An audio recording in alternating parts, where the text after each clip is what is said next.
For most of us, magnetism feels like something outside the body. It belongs to compasses, magnets, MRI machines, solar storms, and the invisible fields surrounding the Earth. But magnetic fields are not just background. Birds use it during migration. Sea turtles and salmon appear to use it to return to specific locations. Even animals as different as bats, bees, and lobsters have been studied for magnetic sensitivity. So, biology can sense magnetism, and that raises an interesting question. If so many forms of life can detect the magnetic fields around them, why would humans be completely separate from that story? I mean, maybe we are, but some of the science we're about to explore suggests maybe we are not. If we are looking where humans can have a hidden magnetic sensitivity, the most direct place to begin is the brain.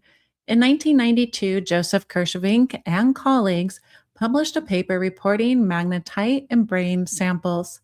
Magnetite is an iron oxide mineral written chemically as Fe3O4. It contains iron in two different charged states, and that structure gives it strong magnetic properties. In nature, magnetite is found in rocks, sediments, soil, and some living organisms. In biology, one great example is magnetotactic bacteria. These bacteria contain chains of magnetite crystals that act like microscopic compass needles. This helps align their bodies with magnetic field lines. So, when magnetite was reported in the human brain, the obvious question was, what is it doing there? The researchers extracted magnetic particles from human brain tissue and examined them using high resolution transmission electron microscopy, electron diffraction, and elemental analysis. They reported magnetite particles in multiple brain regions, including the cerebral cortex, cerebellum, and the membrane surrounding the brain. Most brain tissues were estimated to contain at least 5 million single domain magnetite crystals per gram. The highest estimates were found in parts of the meninges, especially the pia and dura mater, where the number was estimated at more than 100 million crystals per gram. These facts make this hard to ignore. But finding magnetic material in the brain does not automatically mean the brain has a magnetic sense. A magnetic sense would require more. It would require organization, a connection, a way for magnetic influence to become a biological signal. And in 2016, Barbara Mayer and colleagues made the story more complicated. They argue that some magnetite nanoparticles found in human brain tissue may come from air pollution, especially combustion derived particles small enough to enter the body and reach the brain. So, some magnetite in the brain may not be something the body deliberately builds. Some of it may be absorbed. With this in mind, now the question is not only whether magnetite exists in the brain, because it does, it is what kind of magnetite, biological or environmental, organized or scattered, functional or incidental. And then in 2019, the evidence took another turn. A team led by Connie Wang and Joseph Kirschvink tested whether the human brain responds to magnetic field changes. They placed participants in a controlled chamber and rotated Earth strength magnetic fields while recording an EEG. The participants did not report a conscious sensation. In fact, they felt nothing. But under specific magnetic field rotations, the researchers reported a drop in alpha band brain activity. Alpha rhythms are part of the brain's ongoing electrical background, and changes in alpha activity can reflect shifts in neural processing. And these results occurred repeatedly, experiment after experiment. So the brain appears to respond, but that does not tell us where the receptor is. It does not tell us whether magnetite is involved, but it does give the human question a different weight. Currently, the brain provides no clean answer, but we have a few clues. Magnetic crystals have been reported in human brain tissue, and at least one study shows that human brains can respond to changes in magnetic fields. And to me, those clues make this question impossible to ignore. There is another place to look for this sense, and this one is already built for orientation. Most of us think of the inner ear as the place where hearing happens, but deep inside it is also the vestibular system. And this is the system that helps the brain track balance, rotation, acceleration, and the position of the body in space. It is part of how you know you are turning. It is part of how you know you are falling. It is part of how the body keeps a sense of where it is even before conscious thought enters the picture. And that makes the inner ear an interesting candidate. Because if a magnetic sense has anything to do with orientation, the body already has an orientation organ. To look into this possibility, we have to turn to an animal that has been studied closely for magnetic sensing: pigeons. Homing pigeons are famous for finding their way back over long distances, even from unfamiliar places. For decades, researchers have tested how they use the sun, smell, landmarks, memory, and Earth's magnetic field to navigate. And no, humans are not pigeons, but as you'll see, some of the physical systems involved are not as different as they first sound. Well, one early version of this idea goes back to 1882. Camille Viguet asked whether magnetic orientation might involve the fluid filled canals of the inner ear. His reasoning was logical. The inner ear already contains loops, a conductive fluid. Those loops already change their orientation in space when the head turns. And Earth's magnetic field is always there, passing through the body as the animal moves. Legay wondered whether movement through that field could induce tiny electrical changes inside those canals. And for more than a century, that idea remained mostly in the background. Then researchers came back to it. In 2019, a team led by Simon Nymph and David Keyes published a paper in Current Biology asking whether pigeons might detect magnetic fields through electromagnetic induction inside the semicircular canals. The semicircular canals are looped, fluid filled structures in the inner ear. Normally, they help detect rotation. When the head moves, fluid inside the canals shift, and sensory hair cells convert that movement into a signal the brain can use. But the induction idea asks something slightly different. What if, as an animal moves its head through Earth's magnetic field, the conductive fluid inside those canals could generate tiny electrical effects? And suddenly, motion through Earth's magnetic field is no longer just movement, it becomes information. The pigeon study found several pieces that make the idea worth taking seriously. First, magnetic stimulation activated neurons in the pigeon's vestibular nuclei, the brainstem region that processes inner ear balance and orientation signals.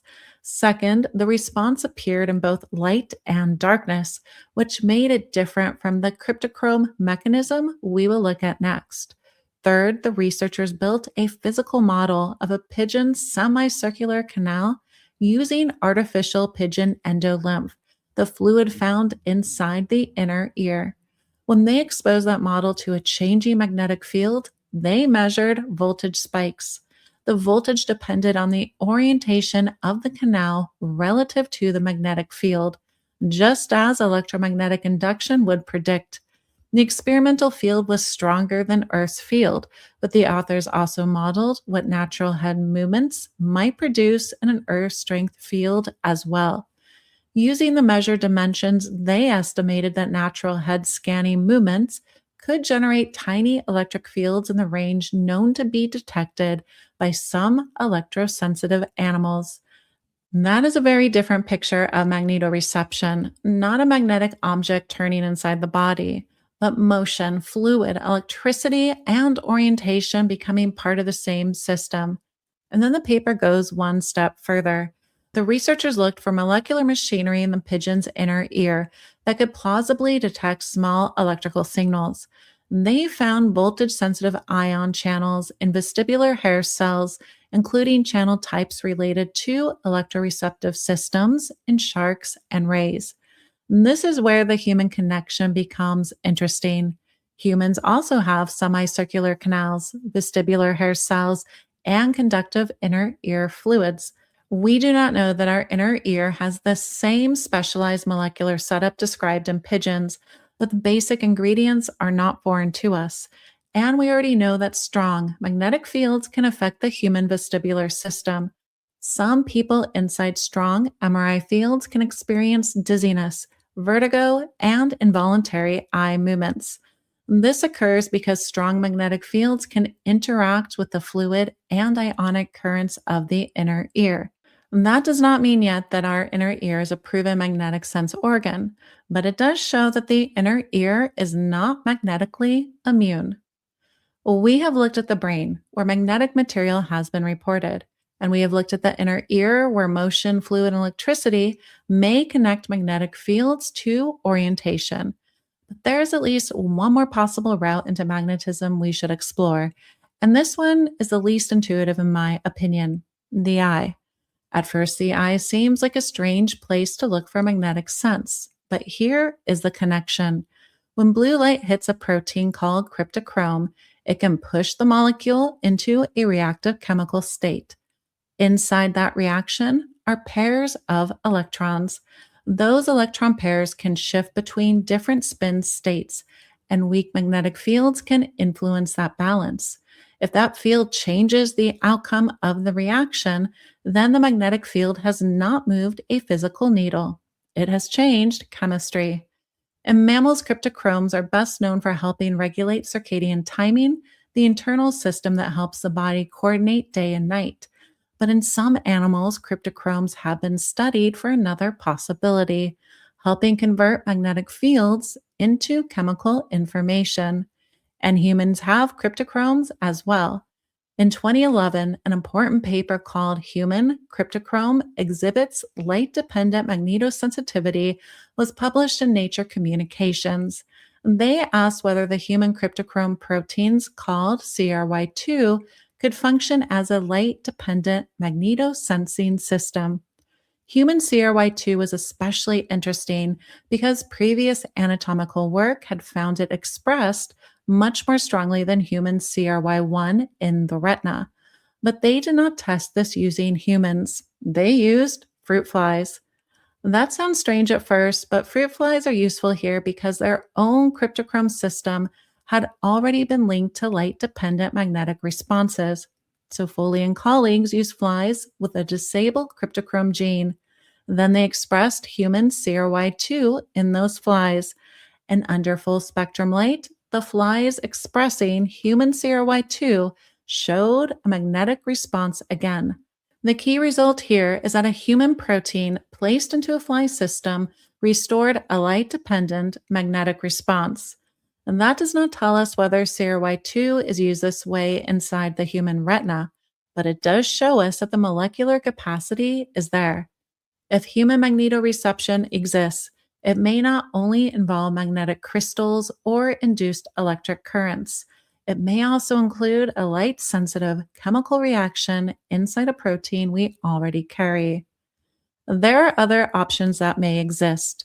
One place I'm only beginning to explore is the skin, especially Merkel cells.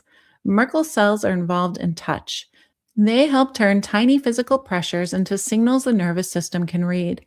Some have been described as containing pigment structures called melanosomes, and melanin can bind metals, including iron.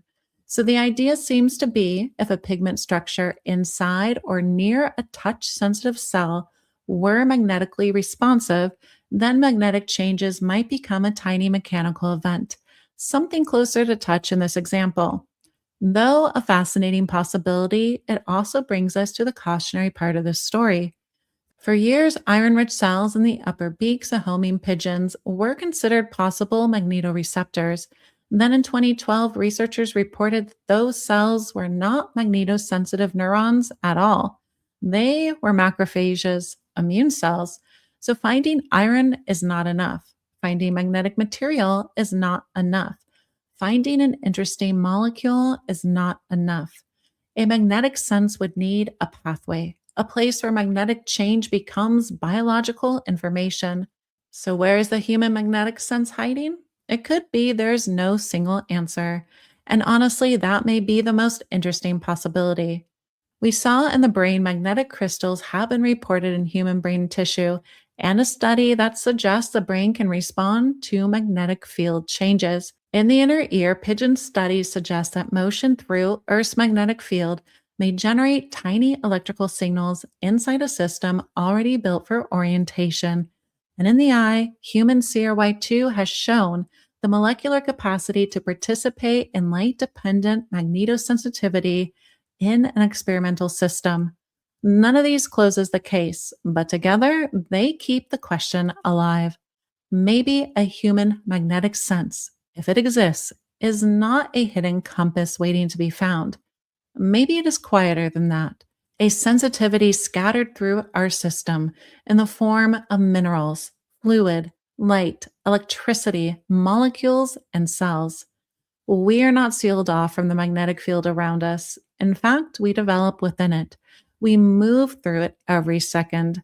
Maybe this sense is woven into the body in a way that if we ever find it, it will feel less like a discovery and more like recognition.